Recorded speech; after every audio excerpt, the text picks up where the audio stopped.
How you doing? How you been? What's going on? What's good? How you getting it in? Body getting it funny. What's going on, people? What's going on, people? I want to share a story with you that someone shared with me privately. And this is a trans woman named Sabrina Samone. Now, she shared with me privately. It's about the original shared by Sabrina. Early Sunday afternoon, the victim released a live video in reference to, the Bobby Valentino thing, in reference to the trans woman. Basically, she sent it out as far as, basically it's like up an arm. I don't even follow it anymore because I'm really over it. But anyway, I thought it was a good read because something about it has a lot to do with a lot of girls like us. And I figured I could use my own pictures and I don't really have to block them all the way out because it's about the girls like us. And at the end of the day, you get to see how many pictures I've taken of myself throughout the years, and it's a mess. Anyway, so the problem with men like Bobby Valentino is why it's more than hypersexualizing of transgender women. Now, the story goes by Sabrina. I can't be the only trans woman that this has happened to. You're out shopping and a handsome man approaches you and starts a conversation. He opens the door for you and asks, "Do you have kids? How can your husband have you out there by yourself? Fine as you are." You tell him you have no kids or a husband. He continues with the inquisitive approach to figure you out. While he asks for your number and a date, you can feel him watching you, studying you, and if it's a good day, it's just him innocently. It's not funny, but those other days where his eyes swell, he stops, takes a step back, and really look at you. He begins to figure out your T. T is in truth, or more political correct phase, sees as the gender identity differs from the assigned birth. Your heart beats faster and sweat builds. You wonder how this will go. You'll be another statistic, or will you be an educational moment? Then again, could be the moment you meet your soulmate. The question, the anxiety, the uncertainty of being trans, but you got this. Now comes the question like, you're trans, I would have never known. He begins looking around to see if anyone else is watching him. For the past 30 minutes, he seems to have been unaware anyone else in the world exists. But now that he knows, he's acts as if both are standing nude in the middle of a giant NFL stadium. The conversation changed from ask you out for a date to inform you that he has never been sexually active with a transgender woman before. More often than not, the line continues as, "But I always wanted to try." Maybe he'll tell you the first time he saw a transgender porn star film or a new image of a trans girl and how he was turned on. That's true. Now, you wonder, did he know all along? As he continued telling you his fantasies about one day of meeting a rare unicorn. Yes, you are entering into hypersexualizing zone of being a transgender woman, and the fact of any woman. Men are visual creatures and predators. Before they masculine label us, or say maybe me as a male-hating feminist, I don't mean predators in a registered sex offender sense. Predators as a male primal sexual intent. He enjoys the hunt. As my mother once said, it must be up to the man how far to go with a woman. Because if it was, he'd definitely go all the way every time. It's up to the female trans or cis on how far you will let him go. It is your decision. It's okay to say no. Yet, The case of Bobby Valentine takes a step deeper than decarding this as a simple hypersexualization of the female's body. There is a sense of shame and entitlement to the trans woman's body. Men don't pay for sex ever. Men pay for discretion. So when Bobby Valentino hit up a transgender escort, he was being on the down low. Now, she says she wasn't an escort, but anyway, I'm just going to read the article. I'm not going to put my feedback in. He was on a down low discreet, not possible because she was trans. Just possible because he didn't want his business to be on the street.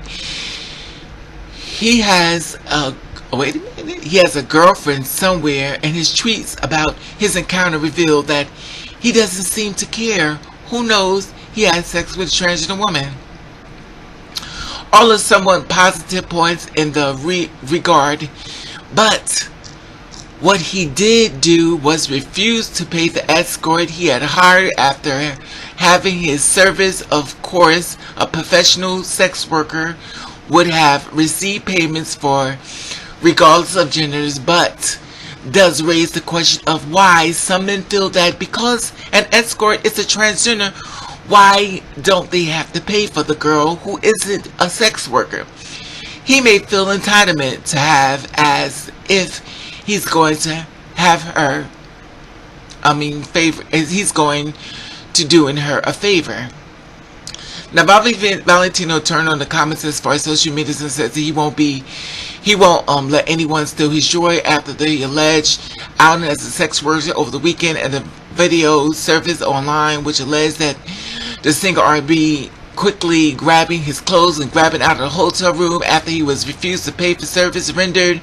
Our transgender sisters, whom will not be revealed name, well, her name is out there now, but here is to protect her identity because trans women of color, as the victim of murders and epidemic rate, report that she did not mind putting Valentino on blast because of her bank account.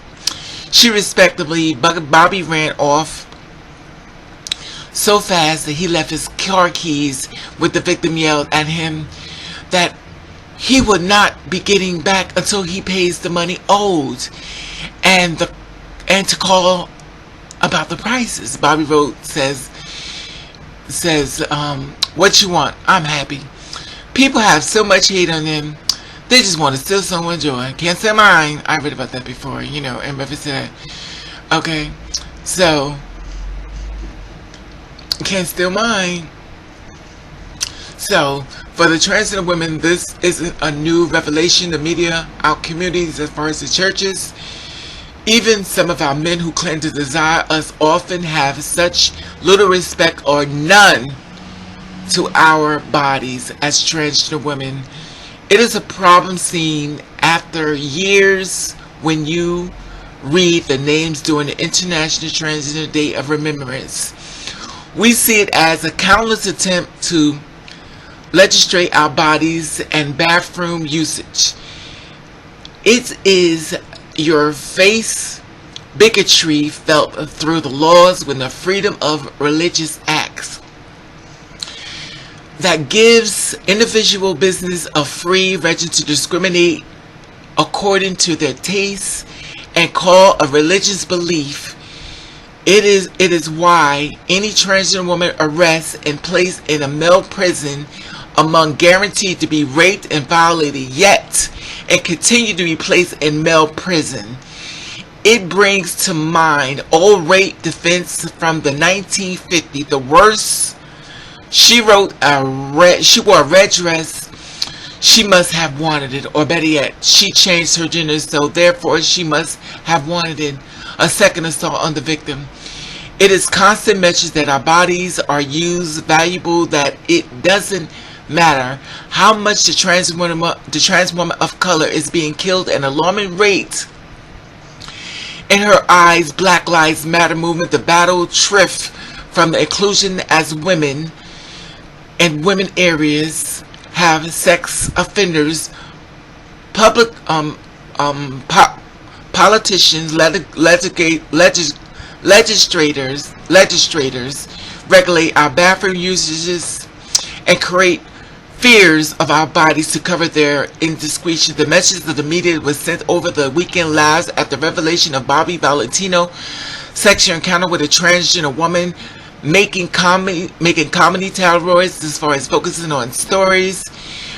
There was a debate and a concern of violation as far as the agreement broken as a wealthy, high-profile celebrity near homeless Atlanta sex worker. There was something deeper than just hypersexualization and scandal here. It is a shame and a disgrace for the safety of a transgender woman's body, and another example of how hip-hop tabloids media continues to access the murders of forest transgender women of color.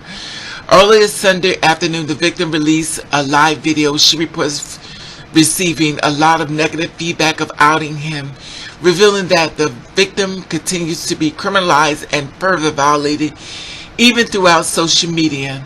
Gay men even joined in accusing her as far as using transness to out a man, and the outing was the only issue as handheld as implying that he may not have known she was trans, and she was a constant message by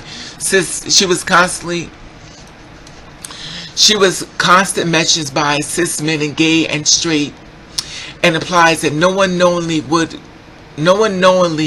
be with a trans woman. The struggle for a black trans woman, even among black LGBT, recalls to mind a line from The Color Purple. A black woman's life is from can't do to don't.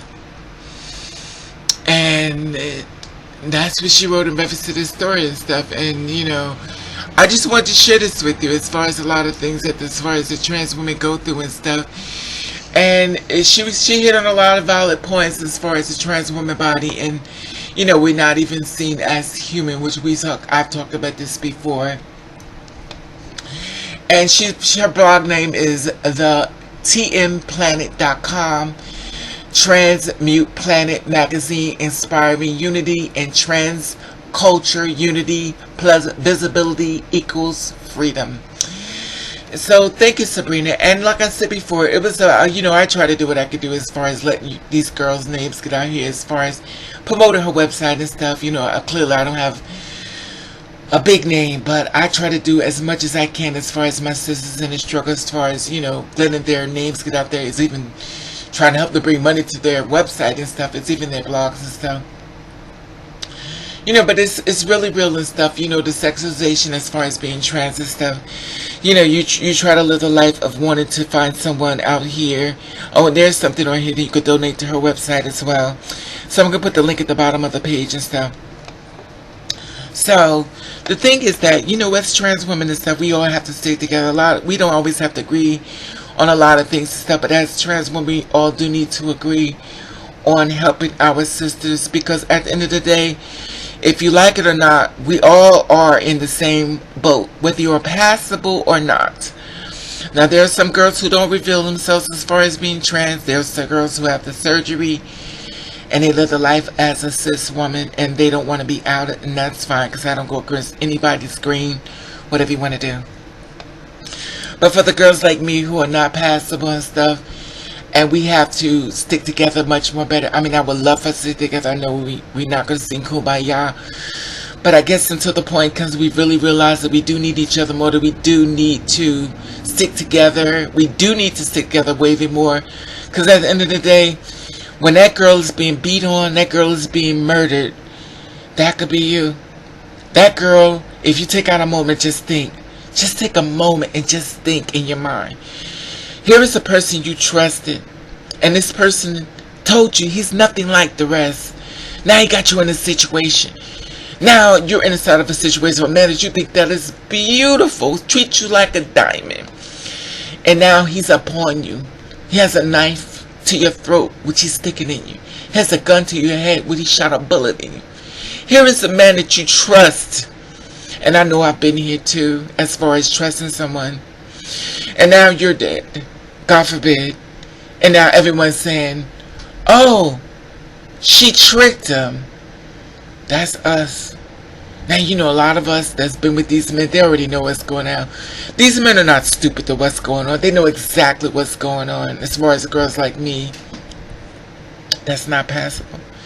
But yet, that's our storyline when it comes to girls like us. We get murdered for not telling. And the reason why we can't tell you that they knew, they got rid of the evidence, and that's us. So I want to share the story with you and stuff as far as this Friday and stuff. And, you know, I always feel as though everything comes for a reason. It came to me on this day as far as Friday. And I want to let you know I love you and I love your feedbacks. And thanks for watching. Catch the Ray.